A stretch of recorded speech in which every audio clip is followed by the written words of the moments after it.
সলওয়া জুলুমের নাম শুনেছেন? কিংবা খাপ পঞ্চায়েত? এখন পশ্চিমবঙ্গের সালিশি সভা সেসবকেও ছাপিয়ে গিয়েছে। শুভেন্দু অধিকারী একটি টুইট করেছেন, সেই ভিডিও এত ভয়ঙ্কর যে ইউটিউবে দেওয়া যাচ্ছে না। তবে সেই লিঙ্কটা ডেসক্রিপশন বক্সে আমরা দিয়ে দিলাম, আপনারা দেখে নেবেন। চোখে দেখা যাচ্ছে না সেই ভিডিও। ধারালো অস্ত্র দিয়ে এক যুবকের ওপর ঝাঁপিয়ে পড়েছে বেশ কয়েকজন মানুষ বা বেশ কয়েকজন দুষ্কৃতী। বলা হচ্ছে নাকি সালিশি সভা চলছে, তাতে ওই যুবকের বিচার চলছে। আচ্ছা, বিচার দেওয়ার ওরা কারা? কোনোটাই নয়, শুধু শুধু তাদের একটি পরিচয়, তারা তৃণমূল নেতা বা তৃণমূল কর্মী। তাই বিচার বহির্ভূত বিচার চলছে পশ্চিমবঙ্গে। বিরোধী দলনেতা দাবি করেছেন এই ঘটনা বর্ধমান পৌরসভার ২৬ নম্বর ওয়ার্ডের স্থানীয় তৃণমূল নেতা শেখ কালোর নেতৃত্বে এক তথাকথিত সালিশি সভা, যেখানে এক স্থানীয় অমিত রায়কে নির্মমভাবে মারধর করা চলছে। যারা নির্মম অত্যাচার চালাচ্ছেন তারা আবার ভিডিও বন্দি করে রাখছেন সেই ঘটনা। সেটাই এখন ছড়িয়ে পড়েছে সামাজিক মাধ্যমে। তবে এই ভিডিওটির সত্যতা আমরা যাচাই করিনি। ভিডিওটিতে দেখা যাচ্ছে যে অমিত রায় বারবার অনুনয় বিনয় করছেন যে দয়া করুন, মাফ করে দিন, কিন্তু তাতে কারো কর্ণপাত নেই। এক ব্যক্তি বড় ধারালো অস্ত্র হাতে দাঁড়িয়ে, কেউ লাথি মারছে, কেউ গালিগালাজ করছে, পাশে লোকজন দাঁড়িয়ে দেখছে কিন্তু কেউ সাহায্য করছে না। কেউ কেউ ভিডিও করছে কিন্তু কেউ সেই ঘটনার প্রতিবাদও করছে না, ঘটনাটিকে থামাচ্ছেও না। তবে এই ঘটনা পশ্চিমবঙ্গে যে নতুন ঘটেছে এমনটা তো নয়। মা মাটি মানুষের রাজত্বে বহু নিদর্শন রয়েছে এমন বিচার বহির্ভূত বিচারের। আপনাদের মনে থাকবে বেশ কয়েক বছর আগে যখন 2023 সাল বালুরঘাটে এক আদিবাসী মহিলাকে মারধর করে দণ্ডি কাটিয়েছিলেন তৃণমূল কর্মীরা।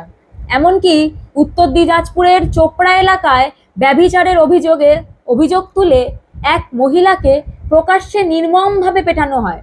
যিনি মারছিলেন তিনি স্থানীয় তৃণমূল নেতাকর্মী তাজিমুল ইসলাম ওরফে জেসিবি। এই ঘটনা সেই সময় সংবাদ মাধ্যমের প্রচারের আলোকে কেড়ে নিয়েছিল। এরপর আসি রাজারহাটের বিষ্ণুপুরের একটি ঘটনায়। সেখানে পঞ্চায়েত সদস্য রক্তিম করের বিরুদ্ধে অভিযোগ, তিনি এক যুবককে বাড়ি থেকে ডেকে এনে বেধড়ক মারধর করেন, কারণ ওই যুবক দলের নির্দেশ মেনে চলেনি। আরও চমকপ্রদ ঘটনা ঘটে গেছে মালদহের হরিশ্চন্দ্রপুরে।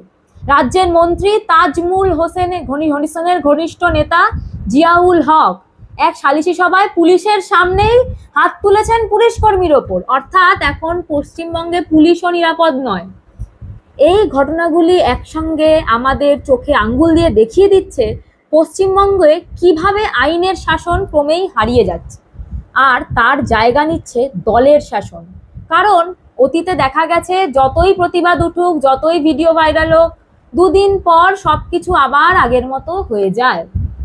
অভিযুক্তরা ছাড় পেয়ে যায় আর সাধারণ মানুষ বুঝে যায় যে এই রাজ্যে ন্যায় বিচার চাইলে প্রথমে দলের অনুমতি লাগে। অবশ্য আরো একটি ঘটনা যা আজকে নজর কেড়েছে, যা বুঝিয়ে দিচ্ছে সাধারণ মানুষ তো ছেড়ে দিন, সেনারও কোনো সম্মান নেই এই রাজ্যে, এমনকি সেনার পরিবারও সুরক্ষিত নয় এই রাজ্যে। এমনই অভিযোগ উঠেছে মালদহ জেলার মানিকচক এলাকায়। সেনা জওয়ান, যিনি দেশের রাজস্থান সীমান্তে কর্মরত, নিজের গ্রামে জমি কিনতে চেয়েছিলেন, কিন্তু অভিযোগ ওঠে স্থানীয় তৃণমূল নেতা আনোয়ার আলী তাকে বাধা দেন। ফোন করে হুমকি দেওয়া হয় তাকে যে এই জমি কিনতে দেওয়া হবে না। সেই হুমকির অডিও ইতিমধ্যেই ভাইরাল হয়েছে। শুধু তাই নয়, সেনা জওয়ানের দিদিকে অবধি মারধরের অভিযোগ উঠেছে। পুলিশের তরফে বলা হয়েছে যে তদন্ত চলছে, কিন্তু প্রতিবারের মতোই যা দৃশ্যমান সেটা হচ্ছে কোনো দৃশ্যমান পদক্ষেপ দেখা বা শোনা যায়নি এখনো পর্যন্ত। এখন সেনা জওয়ান, যিনি দেশের জন্য জীবন বাজি রেখে সীমান্তে লড়াই করেন, তিনিও যদি রাজ্যে নিরাপত্তা না পান, তবে সেটাই প্রমাণ করে যে রাজ্যে আইন কানুন কতটা অসহায়। রাজ্যের সাধারণ মানুষ আজও চুপচাপ। তারা জানে যে প্রতিবাদ করলে বিপদ, কারণ যারা দোষী তারাই আজ ক্ষমতাবান মানুষ। মানুষের মুখে একটাই কথা, দলের বিরোধিতা মানে নিজেকে বিপদে ফেলা। এই ভয়ই এখন শাসকের বড় অস্ত্র হয়ে দাঁড়িয়েছে। গ্রামের মানুষ, দোকানদার, শ্রমিক সবাই জানে যে সালিশি সভার ডাক এলে যেতে হবে, আর না গেলে হবে শাস্তি। এই সালিশি সভা এখন এক প্রাতিষ্ঠানিক দমন যন্ত্র, যেখানে বিচার নয়, দলের আনুগত্যই আসল। আমরা ইতিহাসে পড়েছি মোহাম্মদ বিন তুগলকের স্বেচ্ছাচারিতার কথা, হিটলারের স্বেচ্ছাচারী শাসনের কথা। তাহলে কি বর্তমানে পশ্চিমবঙ্গেও কি সেই একই রকমের ঘটনা ঘটছে? পুলিশও বেশিরভাগ সময় হাত গুটিয়ে থাকে, কারণ তারাও জানে যে যাদের বিরুদ্ধে ব্যবস্থা নিতে হবে তারা শাসক দলের লোক। ফলে প্রশাসন হয়ে পড়ছে পক্ষপাত দুষ্ট, আর জনগণ হয়ে উঠছে অসহায়। এই ধারাবাহিক ঘটনাগুলি শুধু রাজনৈতিক নয়, সামাজিক অবক্ষয়েরও চিহ্ন। যে রাজ্যে একসময় মানুষ প্রতিবাদের নামে রাস্তায় নামতো, এখন সেখানে মানুষ মুখ বন্ধ করে রাখে। একজন মানুষকে মারতে দেখে কেউ সাহায্য করে না, কেউ বাধা দেয় না, শুধু মোবাইল ক্যামেরায় ভিডিও করে। এটাই আজকের মানবিকতার এক চিত্র হয়ে দাঁড়িয়েছে। এই ধরনের ঘটনার পর পশ্চিমবঙ্গের ভাবমূর্তি যে ক্রমেই কলঙ্কিত হচ্ছে তা বলাই যায়। বিনিয়োগকারী, পর্যটক, এমনকি সাধারণ মানুষও এই বার্তা পাচ্ছে যে এই রাজ্যে কোনো নিরাপত্তা নেই।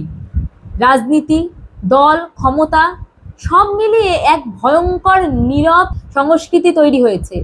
যদি এই সংস্কৃতি এখনই বন্ধ না হয়, যদি প্রশাসন নিরপেক্ষ ভূমিকা না নেয়, তাহলে ভবিষ্যতে পশ্চিমবঙ্গের আইন শৃঙ্খলার যে পরিস্থিতি তা আরও ভয়াবহ রূপ নিতে পারে, এমনটাই মনে করা যায় বা আশা করা যায়। আজ প্রয়োজন ন্যায় বিচারের জন্য এক সামাজিক জাগরণ। এই রাজ্যে সালিশি সভা নামে যে অত্যাচার চলছে তার বিরুদ্ধে মানুষকে এক হতে হবে। আইনকে ফের নিজের জায়গায় ফিরিয়ে আনতে হবে, নইলে খুব শীঘ্রই পশ্চিমবঙ্গ এমন একটি জায়গায় পৌঁছাবে যেখানে আইন, ন্যায় বিচার, মানবতা সবই শুধু বইয়ের পাতায় পড়ানো হবে। এই রাজ্যের বিচার হবে আদালতে, না নেতার উঠোনে। যদি এই প্রশ্নের উত্তর না পাওয়া যায়, তাহলে আমাদের গণতন্ত্র শুধু নামেই বেঁচে থাকবে, বাস্তবে নয়।